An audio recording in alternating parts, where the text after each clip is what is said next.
Hey guys, this is Jake Calderon with Jay Unboxing here giving you a personal prediction for Teofimo Lopez versus Pedro Campa.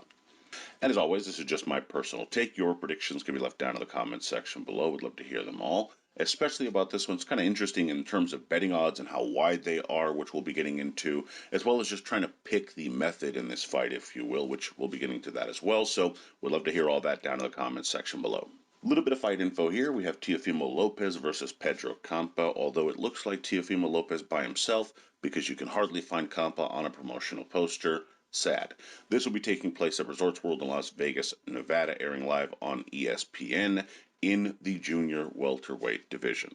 Let's be real here. With all due respect to Campa, this isn't a fight I'm expecting to go any other way but in Teofimo's favor. I mean, again, Campa isn't even on most of the promotional material that I have seen for this fight. Disrespectful. That's just the truth. That said, I felt like doing this fight regardless for three reasons, to be honest. Number one, Lopez is a big name, and his return after his first loss will be interesting, at least from that perspective. Two, he did just lose, and you never know how fighters can handle that until you know. So you have to see it, and as a result of that, I think it kind of warrants watching this fight and previewing it in this way as well. And number three, it's at least interesting to me to try and pick out the correct method and maybe how long it takes, even if the winner seems damn near predetermined. So all of that justification aside, let's break this one down.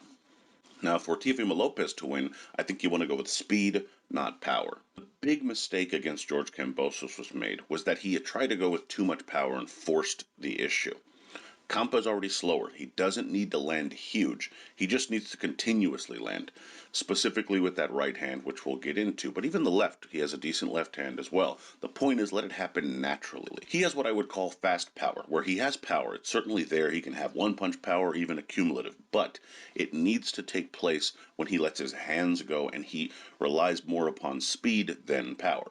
When he tries to force the issue, he takes away a lot of his natural gifts, and there's really no need to do that. So allow it to flow rather much more freely, and I think you'll have better success in this fight. And as I mentioned, counter with the right hand. Campa is a sitting duck for that shot. In his most recent loss, the only loss of his career as a matter of fact, he was hurt and stopped by the left. But at that point in the fight, he was open for every shot at that point. He just was. And as a result of that, you know that he would be ready for that Lopez right hand if he's able to kind of let it build. And that's what he needs to do in this fight. Don't force it. Wait for that solid counter. Lopez has a great right hand to begin with.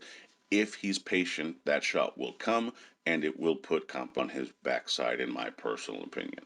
And as again, I alluded to it there, be patient. Campa gets tired and loses his shape. You're going to want to present yourself with that by allowing him to have that sort of option. What I mean by that is just don't lose your composure. Don't lose your own shape. Don't force things. You don't have to bring the fight to him right away. It might not even benefit you to do that with having been out of the ring for 9 months. What kind of shape might you be in terms of ring shape? You might need those rounds anyway. So just allow for yourself to kind of grow into the fight, kind of reacclimate to the conditions, so to speak. And as this is happening, Campa will be losing his shape, will be defensively weaker as a result of it, and everything can build up to those bigger shots later in the fight that will, in my personal opinion, allow for Lopez to have his best chance to prevail. Now, for Pedro Campa to win, I think you want to set up the right hand. Much like Lopez, it might be his particularly best shot. However, for Campa, again, you don't want to go hunting for it or try to force it. You want to make sure that you're trying to set it up at least a little bit. You can either do this with a jab or maybe try to left hook him in line with the shot. But you don't want to just go single punch hunting if you're Campa. You do not have, in my opinion, the biggest chance in this fight. If you're just looking to try and set up that one big shot and make it so easy and telegraph it, Lopez is going to eat you up, and that's just not something you can afford if you're looking to win this fight. I would also argue, don't square up. If he makes himself a bigger target, him being Campa, he's going to be even slower, and he's going to be tagged too often. Keep your feet in the right place. This helps you generate more power. This helps you avoid his power. It allows for you to have better balance. It allows for all of the right things to happen. Whereas if you're squaring up, you're off balance, you're not generating the sort of torque you're looking to have, which might be your biggest chance in this fight to begin with, and you're getting tagged significantly more. You have to make sure your feet are under you in the right way in this fight. Again, while a simple solution or, bit of advice in this fight, if you will, it's going to be paramount to him winning. If he's unable to keep himself conditioned in that way, or positioned rather in that way, he stands very little chance in this fight. And I will say this, the final one's a little bit of a wild card to some degree because you don't want to say this for the most part, but to be honest, you have to look for exchanges. You don't want to square up and you don't want to go head hunting with that right hand, but your best chance may be forcing a firefight to some degree, one that you control. That means you're going to have to throw and be willing to take some chances, but do them in the best shape you possibly can. You've been active most recently, not super active, but you may have better boxing stamina and may have a better chance of outlasting a war. You need to test that. It gives you the best chance to kind of land something respectable as well, and maybe makes Lopez think in the recesses of his mind, from this last loss that he's coming off of, it could potentially open some doors for you, but you're not going to get through those doors if you're not at least trying to engage in some action that's going to maybe put some hurt on Lopez. Now, in terms of my pick here, Lopez. That's the short answer. The longer answer still is pretty simple. Lopez is faster, he's more accurate, he also has more power, at least in terms of his overall career. It's a new weight, but time will tell in that respect. Nonetheless, he has shown all of this against much better opponents, better than Campa and better than the opponents Campa has faced, better in all departments. What Campa has is decent power of his own and perhaps a size advantage. Again, time will tell how Lopez fills out. However, a big enough size advantage that I think it erases Lopez's advantages? No. Lopez jabs, moves around a bit, gets loose, then starts looking to counter with that right hand more specifically.